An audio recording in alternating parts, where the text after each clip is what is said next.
Hello everyone! Welcome to another Mexico relocation guide video. My name is Mariana and our guests today are Cliff and Josh in Cozumel. You'll learn about life in the island, how to live like a local, how much do you actually need to live comfortably, tips on why this place may or may not be right for you, and a lot more. So let's get right into it. Hello, my name's Cliff. Welcome to Cozumel. This is my partner. Joshua, nice to meet everybody. We're originally from Portland, Oregon, and we moved to Cozumel, Mexico in 2016. Yes, 16. The whole idea of moving Mexico started when I graduated from university with my degree in Spanish. We knew we wanted to live in Latin America, and we had looked at our options and had visited Mexico several times before, and we really enjoyed Cozumel. We looked at other places in the Riviera Maya, but because we already had been here several times on vacation and had a small friend base in the area and on the island, we figured it'd be a much smoother transition to move somewhere where we already had a few friends. Yeah, a little bit of a connection here to the island instead of just choosing somewhere. And we just decided it was a little bit of a different change because when moving to Puerto Rico, it's still kind of the United States. So we wanted something that was different than where we were. We had moved from Portland, Oregon, big city. San Juan would have been another big city. So Cozumel's a little bit of a smaller city than that. So that was one of the main selling points for us moving to this place. Personally, for me, the weather is what we considered most when moving to Cozumel, because coming from Portland, Oregon, where it's rainy 9 months out of the year, sunshine was an important factor to us. So we wanted to be in the Caribbean, we wanted to be in a Spanish-speaking country, and we wanted to be on an island. And Cozumel just so happened to fit all three of those factors. Yeah. I usually travel back to the US a few times a year to see family and friends, but we like to be here full time pretty much as often as possible. Yeah, and I travel back maybe once every year, probably, see my family and friends. It's a lot easier to travel from Cozumel 2.5 hours to Texas than it would be from a destination in South America. Yeah, and Cozumel's airport has gotten better and better over the years too. Like when we first moved down here, there weren't very many direct flights to the United States. Like there's tons of flights now that fly in directly here into Cozumel. So it's made it a lot more convenient over the years. When we first moved here, we would have to travel to Cancun. Well, when you live in paradise, people naturally want to visit you. Also, with Cozumel being one of the #1 cruise ship destinations in the Caribbean, people surprise visit all the time. So it's not unheard of for guests, friends, family to say, hey, we're coming into Cozumel for the day. We'll be on a cruise. You know, do you guys want to have lunch? And we've also had people visit friends and family for longer extended periods of time as well.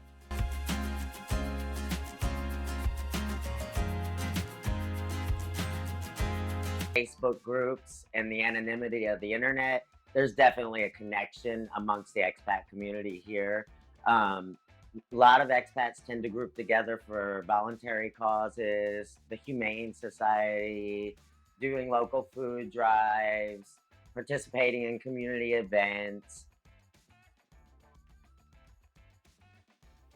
But we don't necessarily just group together, I would say. I know we don't specifically, because that was one of our goals when we moved to Latin America, was not to be just those expats who move and don't have a sense of community with where they're moving. When we chose Cozumel is because we felt that it had a communal kind of atmosphere outside of the expat community, and we've definitely found that with a lot of local Mexican friends and people that are from Cozumel and the Yucatan. So I don't necessarily think you have to stay in that expat community to be successful and feel happy here. But it does help to know Spanish and to be able to navigate those kind of things so that you don't feel like you are living in such a bubble. Because I mean, what was the last number I heard? There's 10,000 expats that live in Cozumel, or Between 7,000 or it's something. quite a bit between high and low seasons and snowbirds and such. So it varies a bit, but there are a number of communities. We have Americans, Canadians, South Africans, Israelis, all of these types of communities, and we're all existing as one, as extranjeros, or foreigners in Mexico. So there is a cohesiveness certainly within the expat community, I would say.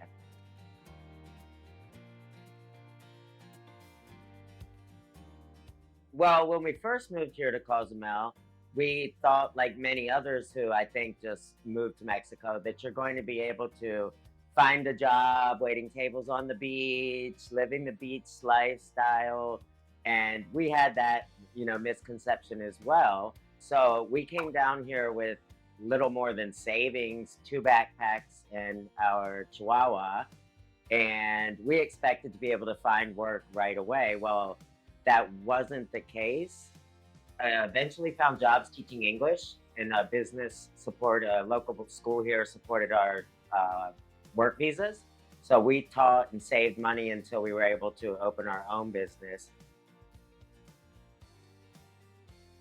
The main issue for us was how to open a business with being foreigners and not having a national involved, because a lot of the times here in Cozumel, there's times where nationals will get involved with businesses, and it kind of can become a nightmare if you don't understand the legal system between the rights that your Mexican investors have versus the rights that foreign investors have. So this kind of was our main concern, and probably hurdle, was how to start our own business without having to get somebody who was not interested but necessary involved. I would say that most of or the obstacles that we might have faced opening the business was more perception of success. I think sometimes when you're successful, people have a tendency to treat you a little different when they see you being successful and they've tried other things. So I think that would be the only thing in terms of, other than paperwork, that was a little bit harder for us, is that there was I would say maybe a tiny jealousy. You had the forethought to open a Spanish school and speaking fluently, so it was something different here. And I think people were like, man, why hadn't I thought of that? Yeah. Why wasn't this my idea before? So I think that might have been where I was coming from when I was saying jealousy or something. If we like received any sort of vibes like that, it definitely wasn't from the Mexican community, but vice versa, from the expat community that was already here and well established on the island. So as far as the Mexican community, we really haven't had any issues at all. I think they're happy that we're providing a service that nobody was providing before. It's always nice to, when you live in a foreign country, to adapt to those, social norms, cultural norms, and speak the language as much as possible. And this gives you an automatic in, so to speak. Like I said, we taught English for 4 years before we were able to even open our business. So, we have taught a lot of the community, the Mexican community here on the island, from the time they were this big till the time they were in high school. So we're known on both sides of the fence. As people from the United States, we are very accustomed to punctuality. And in the Riviera Maya, that's not so much a thing. So I think if you're a very type A personality, that's something you're going to have to come to terms with and realize that you're coming here to experience Mexico. You're not coming here to bring your culture with you and impose it upon the community that's already here, which I think a lot of people make the mistake of doing.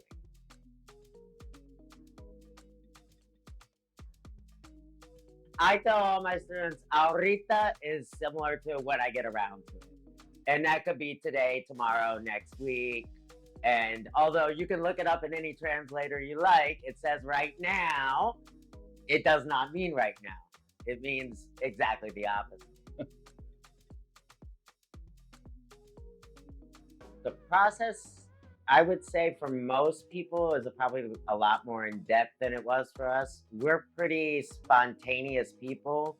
I grew up military in the United States. We moved all the time on the drop of a dime. So moving from place to place really wasn't a big deal for me. I think really once we decided to move to Cozumel, we canceled our lease in Portland and we rented a house here, which is a big mistake, sight unseen, on the internet. It ended up being very far away from everything, way overpriced for what it was, and just not a good fit for us. In hindsight, we would have done a lot more preparation than we actually did.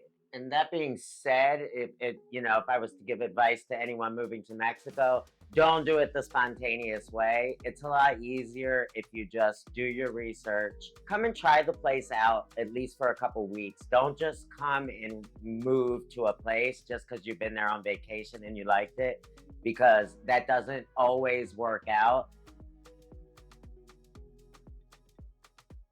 So there's two Cozumels, the local Cozumel and the expat Cozumel. If you don't speak Spanish, it's definitely a lot harder.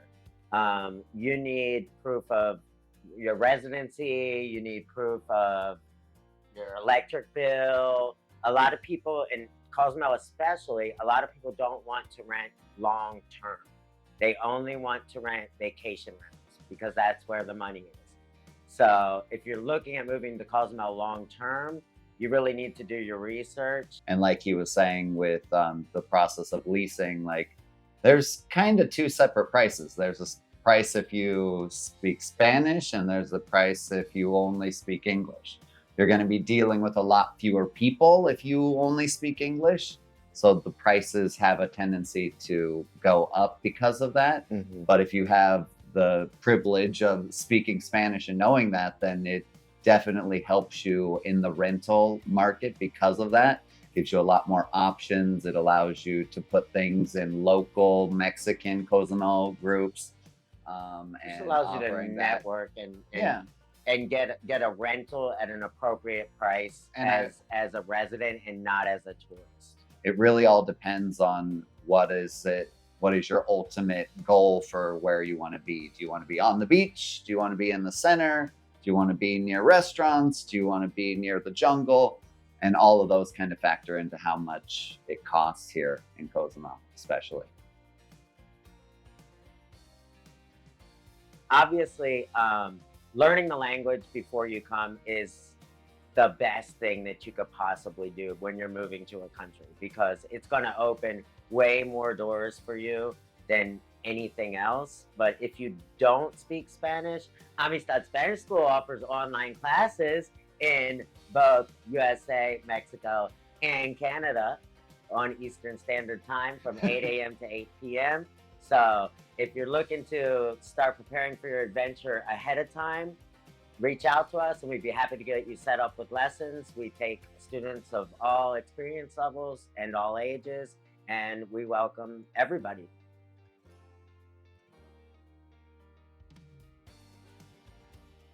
In a recent article that I was reading in the Mexican news, they named Cozumel as the 4th most expensive city in Mexico at this point in time. So that's something to definitely take into consideration. Also, it's an island, so everything has to be imported. So the cost of living in Cozumel in comparison to other places in Mexico, in my opinion, are a little bit higher. You can find places in Playa del Carmen a little bit cheaper, but then you also don't get the small island vibe. As far as cost of living and groceries, he's probably better. I mean, I would say at this point, groceries and food are very similar to any US city that you're living in at this point. I would agree. You're going to pay $5 for a latte at Starbucks. You're going to pay the same amount that you would pay at a restaurant, $15 to $20 for an entree. So, I mean, it's very comparable in costs of groceries and food and drink to any major US city. It's very similar to Portland, to where we were from. Especially in the center. If you go outside of the center, obviously, and you can communicate and you can get outside of the expat bubble, you can of course find cheaper restaurants, cheaper rents. But the cost of living in general for the average expat is a lot higher, I would say, than in other places.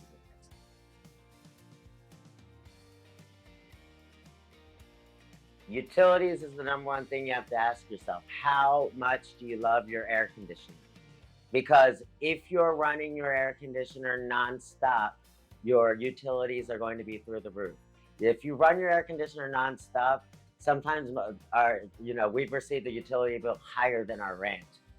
And there's, I don't know if they do this on electric bills in the States now, but there's also like yellow, green, and red zones for your electric bill here too. So if you stay within the green zone and don't use too much or too little, then you get charged a better rate. So it's very important when you get, especially that first electric bill, that you're really looking at that level of what you're using. Because if you stay in that red, you're always going to be paying that double rate. Especially if you're trying to be here on a retiree budget. That's something you would need to factor in. Yeah, to live comfortably in Cozumel, absolutely. I think between $2,500, $3,000 US dollars, you can live quite nicely. And if you can don't live cheaper, but yeah, if exactly. you want to live comfortably, it's a little bit more than most people realize. I would say that's very true. It depends on your level of comfort and what you're comfortable with. You know, if you want to live like a local, you can live like a local, and you can live way below that. But if you want to live, you're continuing your lifestyle that you're bringing from the United States, it's of course going to be on the higher end of the range. Yeah, and we made the choice to kind of downsize when we moved here too, to kind of get rid of things we didn't need in our life and just focus on what made us happy, which wasn't all the space and the furniture and things. It was about the experience we were living. So we definitely made that choice to lower our rent costs and live in 1-bedroom or studio apartments where we thought that's the space that we wanted, because we weren't going to be spending a lot of time indoors. We wanted to spend it in the paradise that we had moved to. So the medical services here in Cozumel, it's the same dichotomy.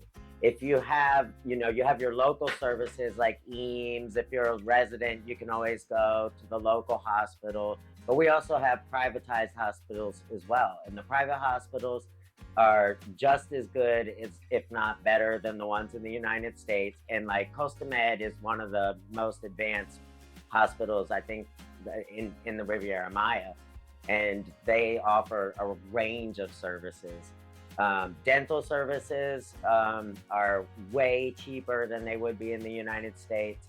And the majority of the doctors and dentists, they actually receive their educations and licensing in the United States or Canada, and then come back to Mexico. So I haven't noticed the difference myself, other than, like you had mentioned, that there's more of a focus on finding a solution to the health problem here, rather than giving you a medication that you need to take so that you can keep taking more medicine, and they give you this and they give you that. Here they try and really focus on what is the problem, how can we fix it, and how can we make you feel better. And here there's a really cheap option of just being able to go to the consultorio, sometimes paying less than 100 pesos to see someone that can easily diagnose something, or then say, hey, yes, this is something you need to go get checked out at a specialist, and actually go to a Costa Med hospital or somewhere that's an actual hospital. But I really felt like that was one of the things that I liked better about Mexican care versus US care, is that I could easily do this, and they're all over.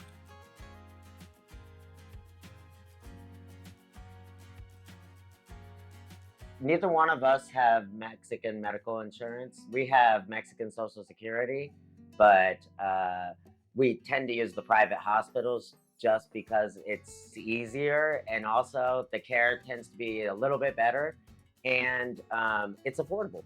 For me, it's not a priority, but maybe if you're of retirement age or you have pre-existing health conditions, it might be something you want to look into. But most of the local private hospitals here in Cozumel offer a local discount. And all you have to do is go to the hospital, show your Mexican residency card, whether it be temporary or permanent, and you will receive a local discount card that you get automatically without even having insurance.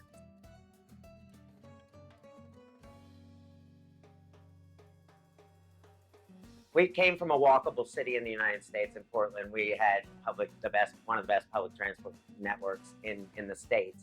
So I personally haven't driven a car in over 15 years. So I don't even hold a driver's license. Yeah, I mean, I would say that everywhere we've lived, there's always been a grocery store, supermarket within 5 minutes walking, 10 minutes walking of where we've always lived. And like you said, we walk everywhere and we've never had a problem. I know a lot of people here in Cozumel will buy a scooter or something small for getting around.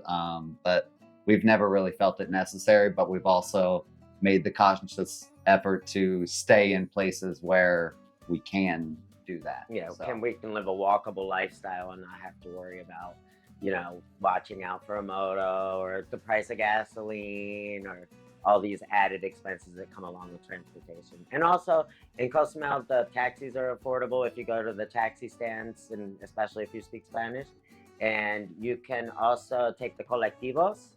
So they run fairly often, I would say yeah, I every mean, every 20 15 to minutes, 30 15 minutes. to 20 minutes, depending on the day and the weather. And they take major routes. They go to all the supermarkets, they go by all the hospitals, anywhere you might need to go.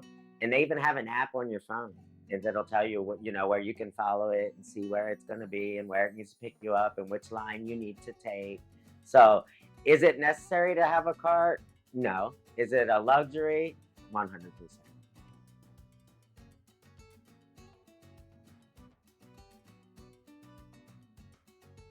Cozumel is a small community.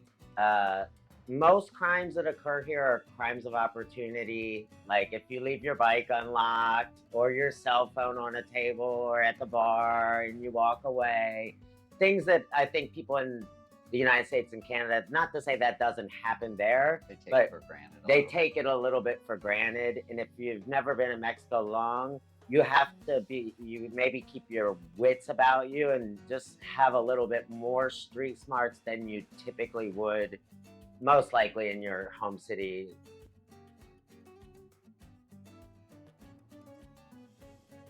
Mexico is changing, and it's changing rapidly for the better. Progress is all around. You can see it changing for the younger generation. I think, Mexico has a bad reputation because of the US news and the way it's portrayed. But if you look at other countries, like the European Union recently issued a travel warning against the United States for anti-LGBT activities and for gun violence. So it's kind of a tit for tat situation. In my personal opinion, I would say crime in the United States is more random. You're more likely to be shot in a Walmart for no reason, or at the movie theater, at a school. Whereas here in Mexico, crime is either opportunistic, like theft, Or targeted. or targeted due to being involved in something that you probably shouldn't have been involved with in the first place.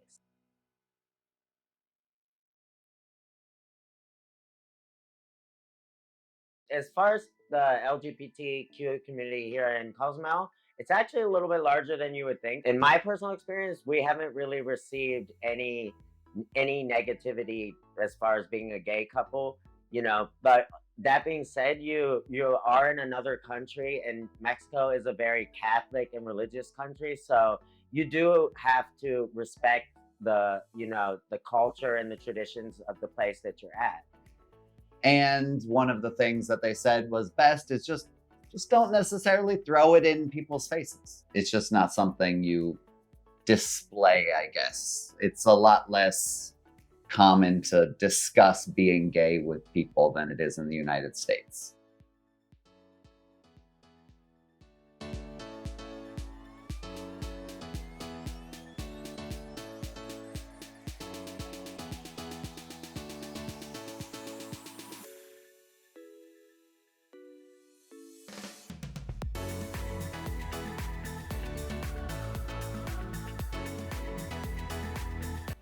I would say it's necessary to learn Spanish in the Riviera Maya because it's number one, it's a show of respect. You know, you are being hosted in somebody else's country and you should try to assimilate as best as possible, in my personal opinion. Number two, if you want all expat friends, that's what you're going to get if you don't speak Spanish. You'll never escape the expat bubble. And you really will not experience Mexico like you can if you speak Spanish. Yeah, I would definitely agree with that last part, because when we travel and have traveled by ourselves and we speak Spanish and go into local neighborhoods or different cities, like, you get treated differently, especially when you first come out and you're talking in Spanish and they're like, whoa, oh, you speak Spanish. And then they get a smile on their face. They're like, oh, I can't believe you speak Spanish, all these things. So it definitely does increase the respect from the local community if you're making an effort to try and be a part of that community.